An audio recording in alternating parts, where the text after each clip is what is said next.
ẹni wákàtí nínú òru àwẹ̀ tá ń bẹ nínú ẹ̀ yìí ẹni wákàtí òru ló lè ṣe ètò àdúrà yìí. Ó lè jẹ́ mọ́ṣáláṣí, ó lè jẹ́ àyè ìkírun. Wàá yan náfìlà kan.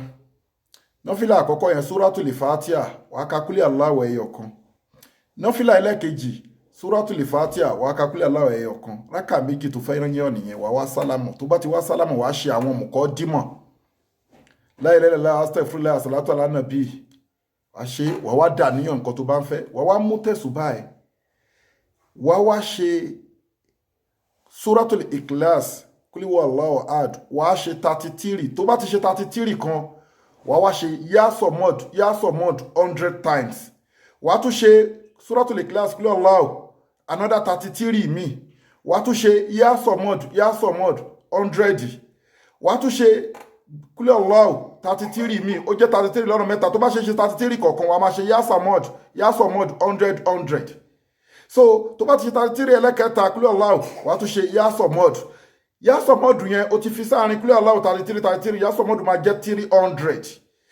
Qul huwallahu Suratul Ikhlas tó ṣe ní 33 òun máa jẹ́ 99. Ètò yẹn gangan àti àdúrà yẹn gangan nìyẹn. Wàá wá tọrọ nǹkan tó bá tún fẹ́ lọ́dọ̀ Ọlọ́run. Bí sínú láì lọ bẹ̀rẹ̀ báyìí kó dẹ̀ fi fídíò ìránṣẹ́ fáwọn èèyàn tó ní díẹ̀ láti yanjú ohunkóhun.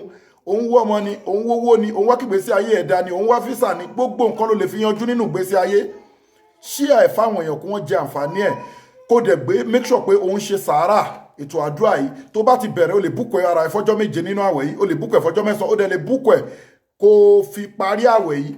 Anytime ní wákàtí òru ló lè ṣàdúrà yìí. Àdúrà tó tẹ̀sùn wọn dáadáa ní Suratul Ikhlas. Ọlọ́run fẹ́ràn ẹ̀ púpọ̀ torí kò sí verse tó dojúkọ Ọlọ́run nínú Al-Qur'ani. Òun ni chapter jàre, òun ni Suratul Ikhlas.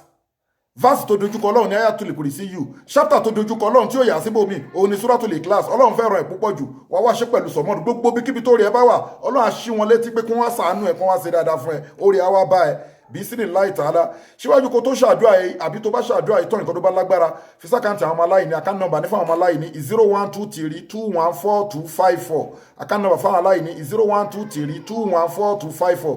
Global Dahiratu Dhikrlahi Islamic Organization, Wema Bank of Nigeria. Gbogbo ẹ̀ tẹ́ nípele níjà lórí àìsàn kan sí kejì, àlùjọ̀nnú ń dàyàn láàmú, ayé ní ọ̀yàn lẹ́nu ni, kíní kan ṣe kíní kan ní ẹ WhatsApp Global Dahiratu Dhikrlahi Health and Spiritual Department. Àti gbogbo ẹ̀ tẹ́ ń fi Hajj àti Umurah ṣe sàárà, ẹgbẹ̀gbẹ̀ Global Dahiratu Dhikrlahi Islamic Organization, small but mighty. WhatsApp wa lórí +2761295638 9. Masalamu wa ila liqai.